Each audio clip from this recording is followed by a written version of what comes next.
அனைவருக்கும் வணக்கம். வரக்கூடிய பப்ளிக் எக்ஸாம்ல எப்படி டைம் மேனேஜ்மெண்ட் பண்றது அப்படின்றத சொல்ல போறேன். ஃபர்ஸ்ட் நீங்க எக்ஸாம் ஆளுல என்டர் ஆனீங்க அப்படின்னா உங்களுக்கு கொஸ்டின் பேப்பர் அப்படின்றது கொடுப்பாங்க.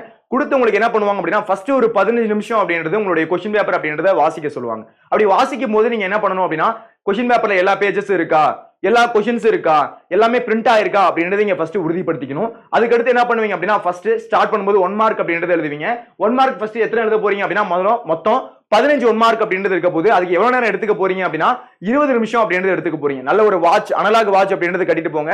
டிஜிட்டல் வாட்ச் அப்படின்றது கட்டிட்டு போக அலோவ் பண்ண மாட்டாங்க. அதனால ஒரு அனலாக் வாட்ச் அப்படின்றது கட்டிட்டு போங்க. அப்போ ஃபர்ஸ்ட் நீங்க 1 மார்க் அப்படின்றது எழுதும்போது டோட்டலா 15 1 மார்க் அப்படின்றது எழுத போறீங்க. சோ டோட்டலா எவ்வளவு நேரம் டைம் அப்படின்னா 20 நிமிஷம் அப்படின்றது எடுத்துக்க போறீங்க. அப்படி 20 நிமிஷம் எடுத்தீங்க அப்படின்னா 10:35க்கு நீங்க என்ன பண்ணிருக்கணும் அப்படின்னா 1 மார்க் அப்படின்றது நீங்க கம்ப்ளீட் பண்ணிருக்கணும். அடுத்து 2 மார்க். 2 மார்க் பாத்தீங்க அப்படின்னா மொத்தம் எத்தனை 2 மார்க் எழுதணும் அப்படின்னா 9 2 மார்க் அப்படின்றது எழுதணும். எவ்வளவு நேரம் எடுத்துக்க போறீங்க அப்படின்னா 30 நிமிஷம். ஓகேங்களா, அரை மணி நேரம் அப்படின்றது எடுத்துக்க போறீங்க. அப்படி எடுத்துக்கும் போது எவ்வளவு நேரத்துல கம்ப்ளீட் பண்ணுவீங்க அப்படின்னா 11:05க்கு நீங்க கம்ப்ளீட் பண்ணிருக்கணும். அதுக்கு அடுத்து 3 மார்க் அப்படின்றது எழுதுவீங்க. 3 மார்க் மொத்தம் எத்தனை எழுதணும் அப்படின்னா 4 3 மார்க் அப்படின்றது எழுதணும்.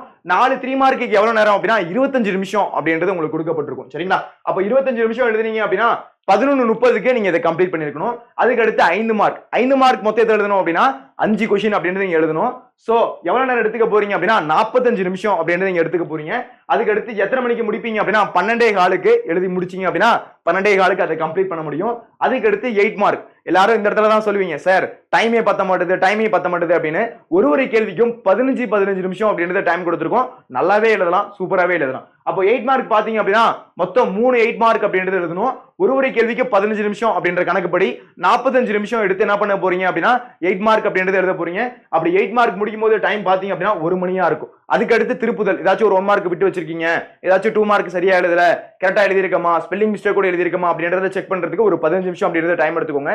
எல்லாமே கம்ப்ளீட் பண்ணிட்டோமா அப்படின்றது. சோ டோட்டலா உங்களுக்கு எவ்வளவு நேரம் எடுத்திருக்கும் அப்படின்னா ஃபர்ஸ்ட் ஒரு 15 நிமிஷம் அப்படின்றது உங்களுக்கு கொஸ்டின் பேப்பர் வாசிக்கக்கூடிய டைம். அதுக்கு அடுத்து 3 மணி நேரம் அப்படின்றது நீங்க பக்காவா என்ன பண்ணிக்கலாம் அப்படின்னா எக்ஸாமை கம்ப்ளீட் பண்ணிருக்கலாம். சோ இது மூலமா எந்த ஒரு கொஸ்டினையும் நம்ம விட்டு விடாம கரெக்டா நீங்க எக்ஸாமை கம்ப்ளீட் பண்ணிக்கலாம். இந்த வீடியோ உங்களுக்கு பிடிச்சிருக்கு அப்படின்னா ஒரு லைக் ஒன்று தட்டி விடுங்க. உங்க ஃப்ரெண்ட்ஸுக்கு இந்த வீடியோ கண்டிப்பா ஷேர் பண்ணுங்க. இது போன்ற யூஸ்ஃபுல்லான வீடியோஸ்க்கு நம்ம சேனலை ஃபாலோ அண்ட் சப்ஸ்கிரைப் பண்ணுங்க.